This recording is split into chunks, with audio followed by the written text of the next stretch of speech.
We have to start with understanding the signs that appear on the leaves. By reading the signs, it's gonna be easier to find the cause and fix the issue. Because if you don't get what's lacking or what's exceeding, then you'll get confused. So, if the ends or edges of the leaves are turning brown, dry, crispy, or crunchy, this often happens because the plant isn't getting enough water or the air around it is too dry. In other words, there is lack of humidity. Monsteras thrive in humid environments and dry air makes the leaves lose moisture. If there are brown leaf tips on your plant, that means you are letting it dry more. What you should do is increase the watering and water accurately. Water your monstera when top 25 to 30% of the topsoil is dry in the growing seasons, spring and summer. And in the winters, water less, like let it dry more, about 50% of the topsoil. And also maintain humidity around the plant either by using a humidifier or place water bowls near the plant. This will definitely help to increase the humidity around the plant.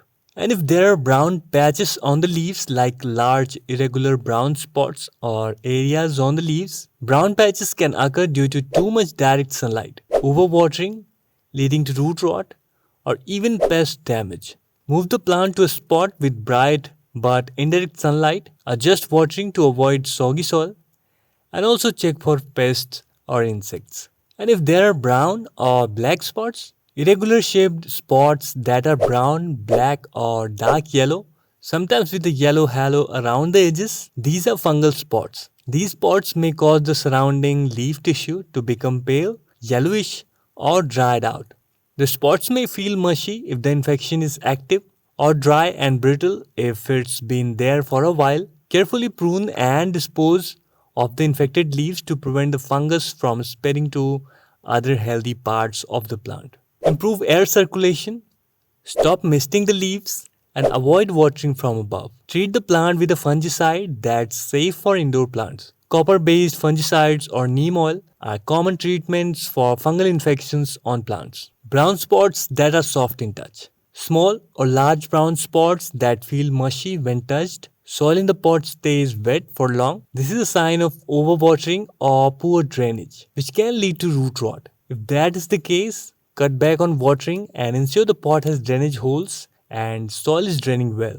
If the soil is soggy, let it dry out before watering again. Repotting the plant in fresh, well-draining soil may also help. Another type of browning problem is yellowing with brown tips. In this case, leaves turn yellow first and then the tips of the leaf turn brown. This usually indicates overwatering, causing root stress. When the roots are damaged, they cannot take in water and nutrients properly, leading to yellowing and browning. You need to reduce watering and ensure the plant spot drains well. Check for any signs of root rot and repot the plant if needed. Brown leaves are not getting back green again, so you have to prune them. Try to prune in the leaf shape so that they don't appear weird or unnatural.